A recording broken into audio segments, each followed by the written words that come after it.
It's great. I'm doing great.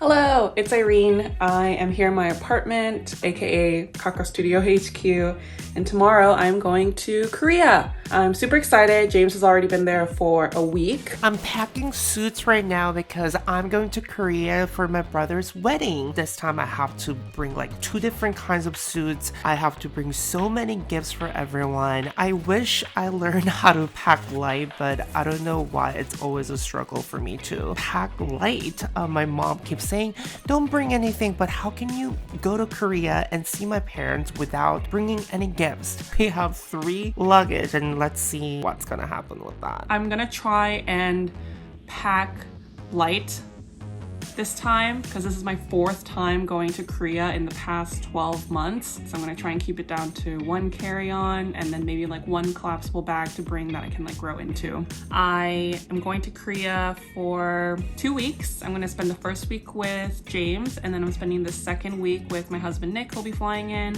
And then Nick and I are going to the Philippines for a week after, which is gonna be 95 degrees. But the weather in Korea at least looks like it's gonna be really nice. It is Wednesday morning. I am, as ever, running late. I think I'm succeeding in the 1 carrier and 1 backpack with all my camera stuff.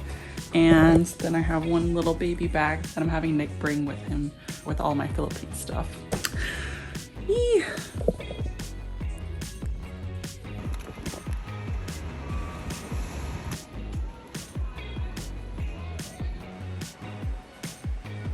I immigrated to America by myself when I was 13 years old, and I've lived here ever since, but my family still lives in Korea, specifically a town called Pohang that's about 4 hours away from Seoul by train. It's going to be a long journey ahead of me.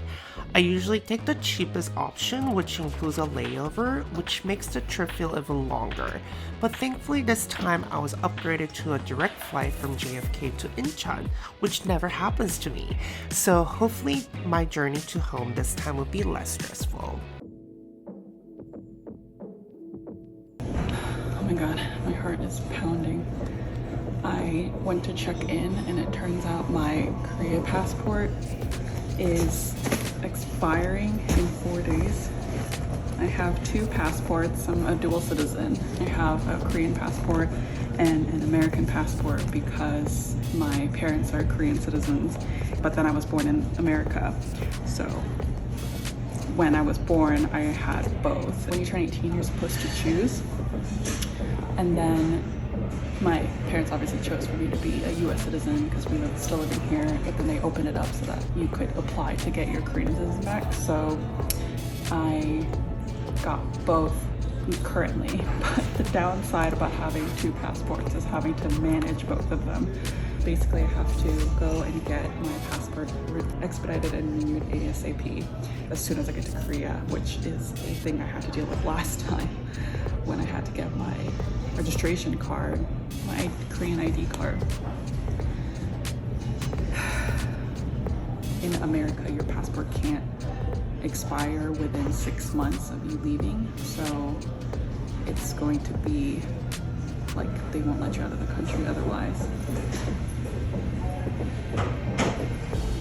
But I don't know if it's like the same thing with Korea. It's great. I'm doing great. Well, hopefully they'll let me into the country once I get there. I only slept for like 2 hours before this trip, so I'm really tired. There's casually a hole in my pants, like, go James. I was supposed to leave at 12:10. Let's go.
electronic. It didn't even get flagged that it was expiring soon anyway. So honestly, I'm really glad that the gate agent told me because I think I would have been super fucked coming back out of Korea later.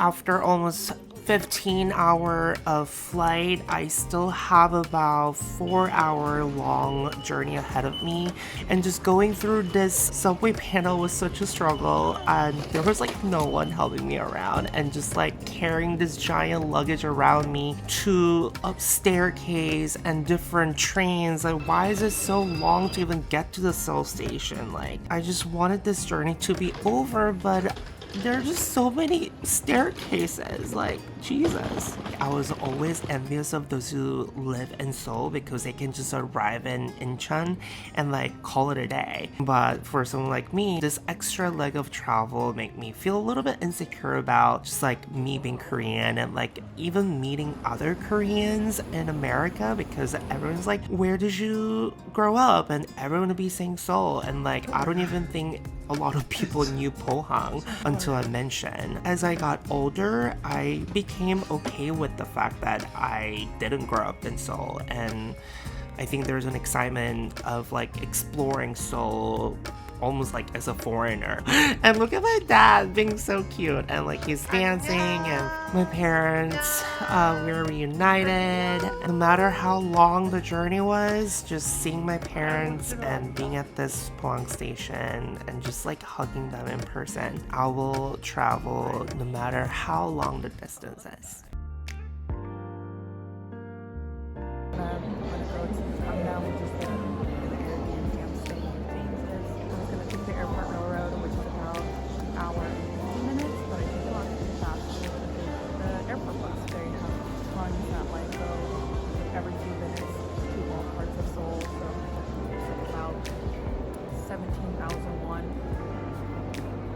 and super convenient. I can just chill and rest. All right, let's go. When I booked this trip, my 4th in 12 months, my mom questioned why I was going yet again. It makes sense for her to go because she grew up there and still has immediate family living there. But it's kind of a homeland for me too. I spent summers growing up here, and I also have family here even though there's less than before. Even if I don't know anyone here, it still holds that place of Cheong in my heart. My heart is full every time I visit. So it's important for me to go back to Korea whenever I can, and also to maintain the opportunity of having dual citizenship. The more I visit, the more friends I make, and the more family I create to see when I return. Isn't that what the motherland is all about? To welcome you back into her fold anytime, no matter how long you've been away.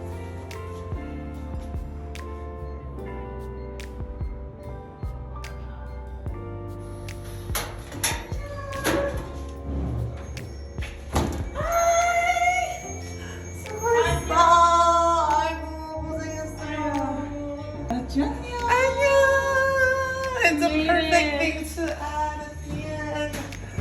Welcome to your sweet home.